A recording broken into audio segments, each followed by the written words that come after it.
Good morning all. ആദ്യമായിട്ട് എല്ലാവർക്കും ഒരു ശുഭദിനം. ഒരു അവധിക്ക് ശേഷമാണ്, നീണ്ട അവധിക്ക് ശേഷമാണ് നമ്മൾ വീണ്ടും മാർക്കറ്റിലേക്ക് വരുന്നത്. മുഹൂർത്ത് ട്രേഡിംഗ് നമുക്ക് 1 ഇയർ ഹൈ ആണ് ഇപ്പോൾ നിഫ്റ്റി ഉള്ളത്.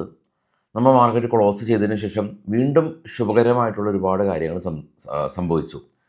US ഇന്ത്യ താരിഫ് അത് 50% നിന്ന് 16% കുറച്ചേക്കാം എന്നുള്ള ഒരു റിപ്പോർട്ടുണ്ട്. അപ്പോൾ US പ്രസിഡൻറ്റ് ട്രംപും നമ്മളുടെ PM തമ്മിൽ ഒരു മീറ്റപ്പ് നടക്കുന്നുണ്ട്. Association of south west Asian nation എന്ന് പറയുന്ന ഒരു ഈവൻറ്റ് മലേഷ്യയിൽ വെച്ച് ഒക്ടോബർ 26 നടത്തപ്പെടും.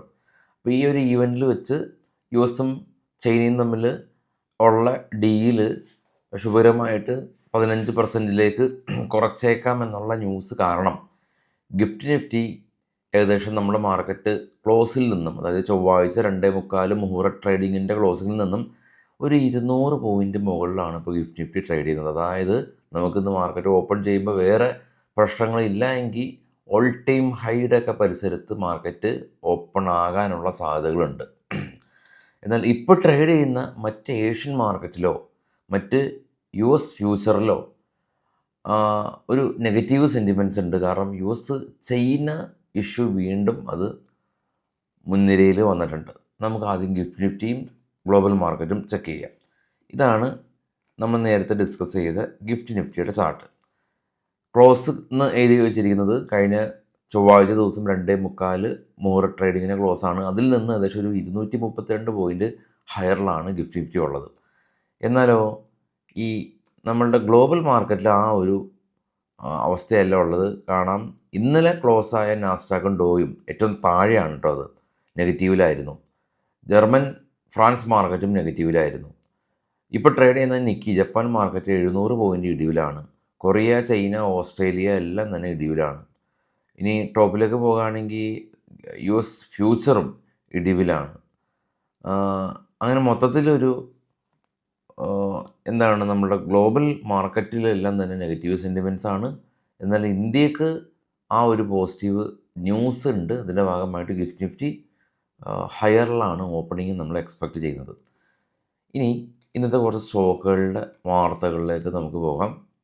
അതിനു മുമ്പ് നമുക്ക് സ്റ്റോക്ക് മാർക്കറ്റ് ഏറ്റവും കുറഞ്ഞ ചിലവിൽ അപ്പ് സ്റ്റോക്ക് എന്ന് പറയുന്ന ഡിസ്കൗണ്ട് ബ്രോക്കറിൻ്റെ അടുത്തുനിന്ന് നമുക്ക് ചെയ്യാൻ സാധിക്കും. ഫസ്റ്റ് കമൻറ്റിൽ ഞാൻ അപ്പ് സ്റ്റോക്കിൻ്റെ അക്കൗണ്ട് ഓപ്പണിംഗ് ലിങ്ക് പിൻ ചെയ്ത് വെച്ചിട്ടുണ്ട്. അക്കൗണ്ട് ഓപ്പണിംഗ് ഫ്രീ ആണ്.